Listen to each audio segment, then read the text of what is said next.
فرمان مصطفیٰ صلی اللہ تعالی علیہ وسلم ہے، جو مجھ پر روز جمعہ درود شریف پڑھے گا میں قیامت کے دن اس کی شفاعت کروں گا۔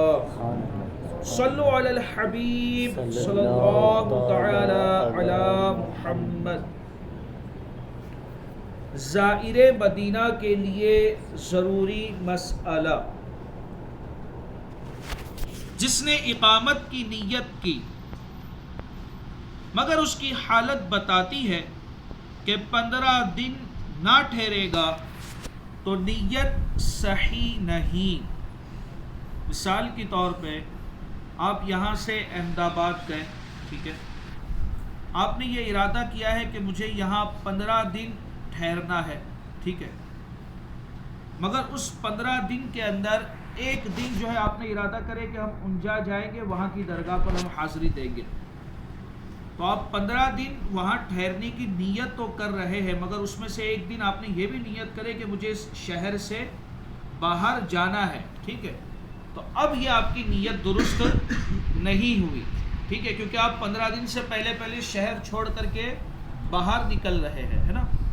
یا یوں مثال لے لیجیے، آپ ناسک گئے، ٹھیک ہے، ناسک میں آپ 20 دن کے لیے آپ گئے، اب آپ نے ایک دن ارادہ بنایا کہ چلو ہم ایک کام کرتے ہیں کہ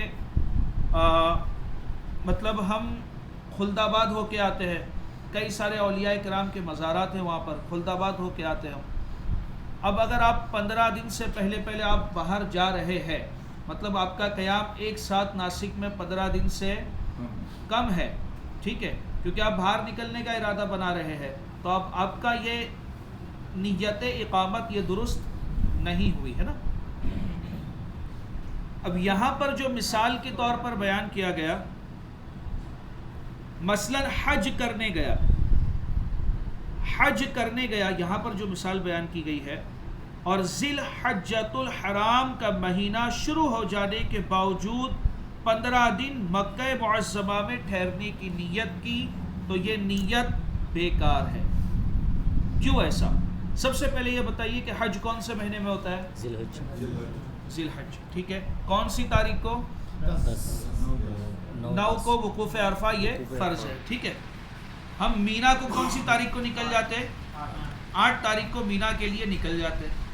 آپ یہاں سے گئے مکہ مکرمہ میں، آپ 2 ذی الحجۃ الحرام کو پہنچے، 2 تاریخ کو، آپ کو وہاں سے مینا کے لیے کون سی تاریخ کو نکلنا ہے؟ 8 کے لیے نکل جانا ہے، ٹھیک ہے۔ اب آپ 2 کو پہنچ رہے ہیں اور آپ یہ نیت کر رہے ہیں کہ میں مکے میں 15 دن رہوں گا، تو یہ آپ کی نیت درست ہوئی؟ نہیں ہوئی۔ آپ کون سی نماز پڑھیں گے وہاں پر؟ عصر پڑھے گا، ٹھیک ہے۔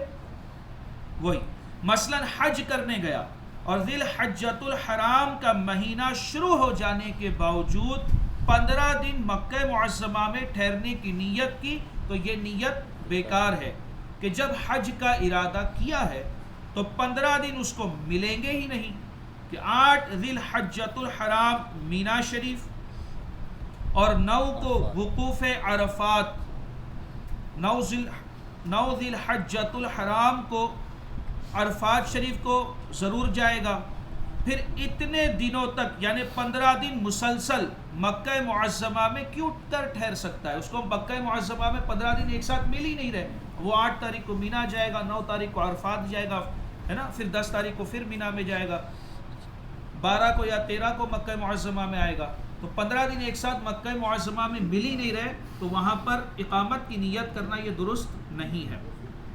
ہاں، مینا شریف سے واپس ہو کر، مینا سے ہم واپس مکہ معظمہ 12 کو آ جائیں گے یا 13 کو آ جائیں گے، ٹھیک ہے، مینا شریف سے واپس ہو کر نیت کرے تو صحیح ہے۔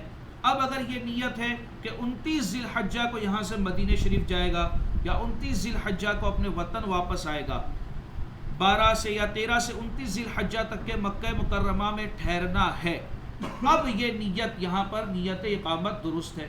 اب یہاں پر نیت اقامت تو عموماً کر لیتے ہیں، پوری نماز پڑھ رہے ہوتے ہیں، مگر بیچ میں ارادہ بنتا ہے کہ ہمیں جانا ہے، بڑا عمرہ ایک کرنا ہے، واپس سے میقات جانا ہے، جاتے ہیں کہ نہیں لوگ میقات پہ؟ تو مکہ مکرمہ سے باہر نکلے کہ نہیں؟ تو ابھی بھی نیت کرنا درست ہوا اقامت کی؟ نہیں ہوا۔ اسی طریقے سے جدہ جاتے ہیں لوگ گھومنے کے لیے یا کسی بھی کام کے لیے، بہرحال تو جدہ گئے، مکہ معظمہ سے باہر نکلے، تو ابھی بھی نیت درست نہیں ہوئی، نیت اقامت یہاں پر درست نہیں ہوئی. مینا شریف سے واپس ہو کر نیت کرے تو صحیح ہے، جبکہ وہاں پر رکنا ہے، باہر نہیں نکلنا ہے مکہ معظمہ سے، ٹھیک ہے. جبکہ واقعی 15 یا زیادہ دن مکہ معظمہ میں ٹھہر سکتا ہو. اب یہ ہے کہ آپ کسی گروپ کے ساتھ گئے، کسی کاروان والے کے ساتھ گئے، یا یہاں سے حج کمیٹی کے تھرو گئے. عموماً حاجیوں کو پتہ نہیں ہوتا کہ مینا سے واپس آنے کے بعد ہمیں 15 دن یا ٹھہرنے ملے گا یا نہیں ملے گا، یا آپ کو نہیں پتا کہ آپ 15 دن یہاں ٹھہریں گے یا نہیں ٹھہریں گے. تب کیا کریں؟ اگر ظن غالب ہو، غالب گمان یہ ہو کہ 90% پروبیبلٹی، ظن غالب، اگر ظن غالب ہو کہ 15 دن کے اندر اندر مدینہ منورہ یا وطن کے لیے روانہ ہو جائے گا تو اب بھی مسافر ہے. اگر ظن غالب یہ ہے کہ 15 دن ٹھہرنے نہیں ملے گا تو مسافر ہے. پھر اگر ایسے حالات بن گئے کہ آپ 15 دن یا 16 دن ٹھہر گئے تو بات الگ ہے، مگر ابھی ظن غالب یہ ہے کہ آپ کو ٹھہرنے نہیں ملے گا تو آپ جو ہے قصر نماز پڑھیں گے. صلو علی الحبیب صلی اللہ تعالی علی محمد. یہ سمجھ میں آیا؟ اس میں کوئی کنفیوژن